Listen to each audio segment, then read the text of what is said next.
Hi guys! Welcome to my channel. అందరూ ఎలా ఉన్నారు? బాగున్నారా? నేను కూడా చాలా బాగున్నానండి. సో, ఈరోజు టైటిల్ చూడంగానే మీకు అర్థమైపోయి ఉంటుంది. నూకలు ఉప్మా. నూకలు ఉప్మా ఎలా చేయాలో చూద్దామా? సో, మీ అందరికీ నూకలు అంటే ఐడియా ఉంటుంది కదా! బియ్యం జల్లించేటప్పుడు వస్తుందన్నమాట. బియ్యమే చిన్న చిన్న పీసెస్‌గా ఉంటుంది. దాన్ని బ్రోకెన్ రైస్ అని కూడా అంటారు. సో, దాంతో ఉప్మా ఎలా చేయాలో చూద్దాం. ఫస్ట్ మనం ఆనియన్స్ చిన్నగా కట్ చేసి, కరివేపాకు, పచ్చిమిరపప్పు, అలాగే కొత్తిమీర కూడా తీసి పక్కన పెట్టుకోండి. సో, ఒక గ్లాస్ నూకల్ని బాగా కడిగి నీళ్ళలో ఒక హాఫ్ అన్ అవర్ సేపు నానబెట్టండి. ఇవి మనకు సూపర్ మార్కెట్‌లో కూడా అవైలబుల్‌గా ఉంటాయి. తర్వాత స్టవ్ ఆన్ చేసి బాండలి పెట్టి ఒక 4 స్పూన్స్ ఆయిల్ వేసి, ఆయిల్ బాగా వేడెక్కిన తర్వాత అందులో ఆవాలు, జీలకర్ర అండ్ లైట్‌గా చిటికెడు ఇంగువ అది కూడా వేసి అవి చిటపటలాడేంత వరకు చూడండి. ఆ తర్వాత మనం ఇందాక కట్ చేసి పెట్టిన ఆనియన్, కరివేపాకు కూడా వేసి బాగా వేయించండి. సో, అది హాఫ్ వేగిన తర్వాత అందులో పచ్చిమిరపప్పు కూడా వేసి వేయించండి. స్టార్టింగ్‌లోనే వేసామంటే అది మాడిపోతుంది కాబట్టి ఈ స్టేజ్‌లో వేసామంటే చాలు. ఇప్పుడు మనం ఒక ఎండుమిర్చిని తుంచి వేసుకుందాం. సో, ఇవన్నీ బాగా వేయించండి. అంత బాగా ఆనియన్స్ అవి అన్నీ ఫ్రై అయిన తర్వాత చూస్తున్నారు కదా!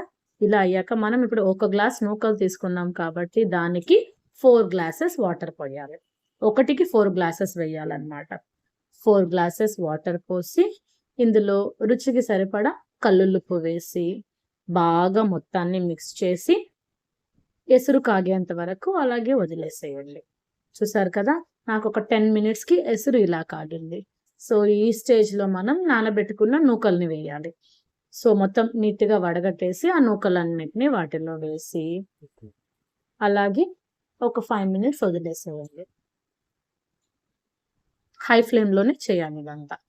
ఒక 5 మినిట్స్‌కంతా చూసారు కదా! 5 మినిట్స్ తర్వాత ఈ విధంగా వస్తుందన్నమాట. జస్ట్ కొంచెం కుక్ అయ్యి ఉంటుంది. మళ్ళా ఒకసారి అంతా మిక్స్ చేసి ఇంకొక 5 మినిట్స్ అలాగే వదిలేయాలి. అలా 5 మినిట్స్‌కొకసారి, 5 మినిట్స్‌కొకసారి చూసి మిక్స్ చేస్తూ ఉండాలన్నమాట. ఎందుకంటే మళ్ళా అడుగంటకుండా నీళ్ళు ఇంకిపోయే స్టేజ్‌లో అడుగంటకుండా మనం 5 మినిట్స్‌కొకసారి కలబెట్టాలి. సో, చూసారా ఫైనల్‌గా ఈ విధంగా రెడీ అయిపోయింది. కొంచెం లిక్విడ్‌గా ఉండేటప్పుడే మనం కొత్తిమీరతో గార్నిష్ చేసుకొని స్టవ్ ఆఫ్ చేసేయాలన్నమాట. చల్లారిన తర్వాత పొడి పొడిగా వస్తుంది. సో, అంతే అండి. చూసారు కదా! చాలా ఈజీగా టేస్టీ నూకలు ఉప్మా రెడీ. ఇదంతా పెద్దవాళ్ళ కాలం నాటిది. సో, మీకు ఈ వీడియో గాని నచ్చినట్లయితే లైక్ చేసి, నా ఛానెల్‌ని ఫస్ట్ టైమ్ గనక చూస్తున్నట్లయితే సబ్స్క్రైబ్ చేసుకోండి.